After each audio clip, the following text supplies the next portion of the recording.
Dear student, आपका अपने YouTube channel उड़ान हरियाणा पर स्वागत है। डियर स्टूडेंट, आज हमने एक नई शुरुआत की है। आज हम कक्षा 6 आपकी जो नई नैतिक शिक्षा की पुस्तक है उसमें अध्याय 1 है प्रकृति का सम्मान, उसके प्रश्न उत्तर लेकर के आए हैं। तो जो बच्चे चैनल पर नए हैं या जिन बच्चों ने अभी तक चैनल को सब्सक्राइब नहीं किया वो सब्सक्राइब कर लें, लाइक कर दें, अपने साथियों को शेयर कर दें। तो शुरू करते हैं आज की क्लास में पाठ 1 प्रकृति का सम्मान। पाठ का पहला प्रश्न। पहले प्रश्न में आपसे पूछा है सृष्टि के चर अचर प्राणियों की रचना करने वाला कौन है। तो प्यारे बच्चों, सृष्टि के चर अचर प्राणियों की रचना करने वाला परमात्मा यानी ईश्वर है। इसके बाद में प्रश्न नंबर 2 है प्रकृति का संतुलन किन किन तत्वों से बनता है। प्रकृति का संतुलन मुख्य रूप से आकाश, सूर्य, जल, वायु, पृथ्वी आदि पंच तत्वों से बनता है। इसके बाद आगे है भौतिकवादी सुख सुविधाओं की अपेक्षा किसका प्रभाव ज़्यादा बड़ा है। भौतिकवादी सुख सुविधाओं की अपेक्षा किसका प्रभाव ज़्यादा बड़ा है।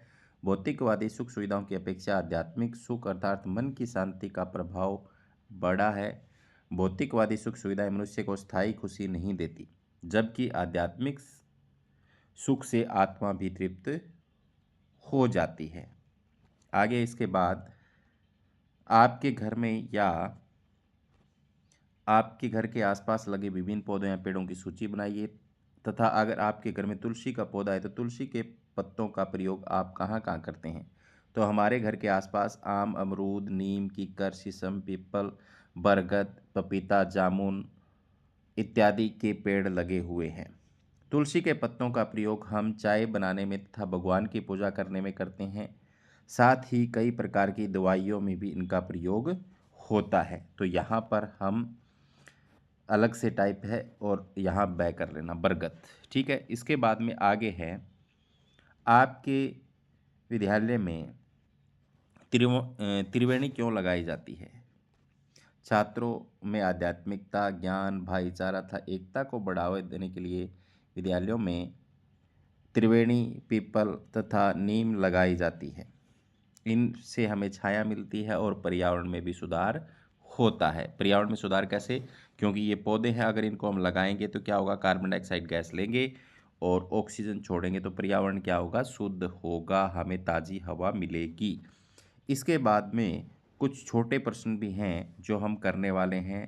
पहला प्रश्न है सर्वोच्च सत्ता कौन है। तो परमात्मा सर्वोच्च सत्ता है।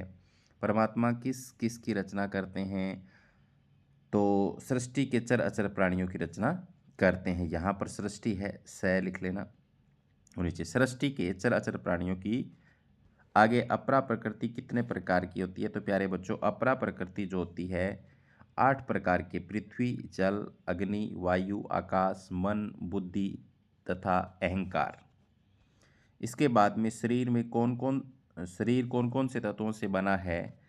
तो ये सूर्य, जल, अग्नि, वायु और आकाश से बना है।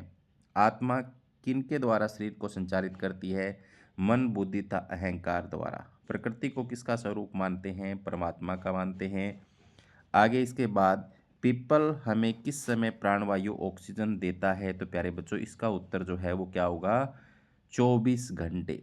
पीपल ही एक ऐसा वृक्ष है जो 24 घंटे प्रकाश संश्लेषण क्रिया करता है, ऑक्सीजन छोड़ता रहता है। कौन सा पौधा समस्त रोगों की निवारण क्षमता रखता है। तो प्यारे बच्चों, कौन सा पौधा, तुलसी का पौधा। तो ये था अध्याय 1 प्रकृति का सम्मान, जिसके हमने प्रश्न यहाँ पर हल किए। इसी प्रकार से हम सभी पाठों के प्रश्नोत्तर हल करेंगे। चैनल को सब्सक्राइब जरूर कर लें और अपने साथियों को शेयर भी कर दें। अगर किसी बच्चे को व्हाट्सएप ग्रुप में जुड़ना हो तो इस नंबर पे मैसेज करके जुड़ सकता है। धन्यवाद।